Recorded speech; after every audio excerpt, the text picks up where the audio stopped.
way up here is, when I was in high school, I worried about math and calculus and trig. I worried about my SAT scores. I worried about will I get a date to a dance.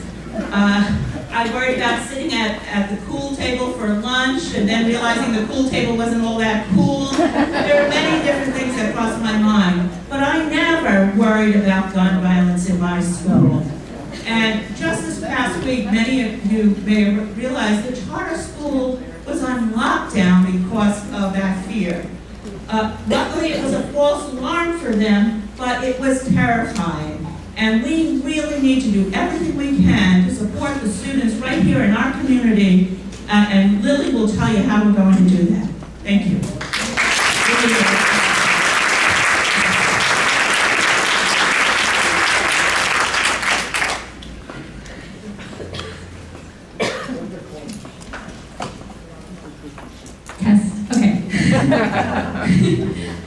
Hello, my name is Lily Morse. I'm 16 years old and I'm a sophomore at the village's charter high school.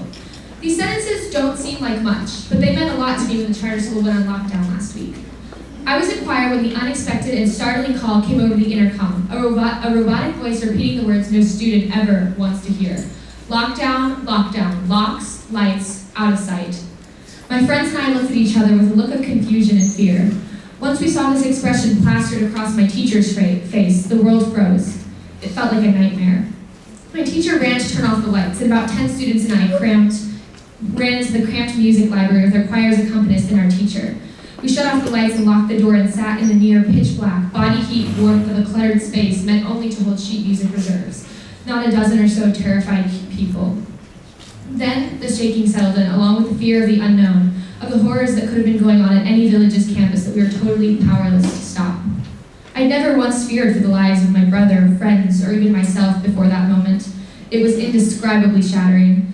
The only thing I could focus on was the flashing green light on the ceiling and the statements I said to myself over and over again.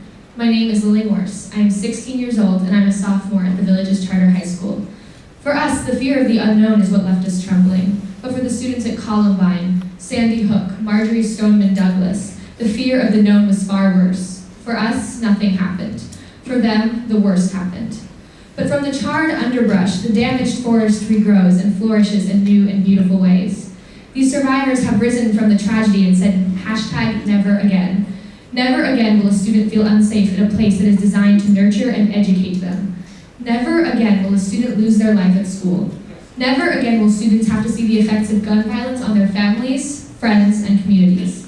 And from this hashtag blossomed the movement known as March for Our Lives. On March 24th, survivors of the tragedy at Marjorie Stoneman Douglas High School and other mass shootings will rally and march on Washington to demand change from our legislation. Strides are already being made, but we have a while to go. As a student myself, I am empowered and proud of these students for all that they have accomplished and stood for. I recently befriended a survivor of the shooting who followed me on Twitter.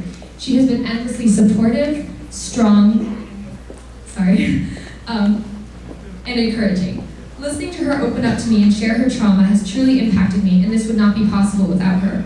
She is an island that has escaped the monsoon, far from unscathed, but mending with each day. Because of her, I gathered some close friends, and we began organizing March for Our Lives, the Villages. On March 24th, we will take to Lake Sumter Landing from 12 p.m. to 2 p.m. and demand change. We demand to ban assault rifles, bump stocks, to extend a waiting period, and for extensive background checks. We will demand our safety. We will demand that the victims of school shootings be honored and never forgotten. Bring signs, wear relevant clothing, or anything else you can think of to express the sentiment. Please do not bring signs with sticks on them if possible. We will meet in the square and march the area for an hour or so, and then rally and listen to speeches for the second hour. I hope to see many of you there. It will be a wonderful way for local students to have their feelings on the world they live in and will inherit, and to communicate these feelings with people who have been here quite longer. Thank you so much.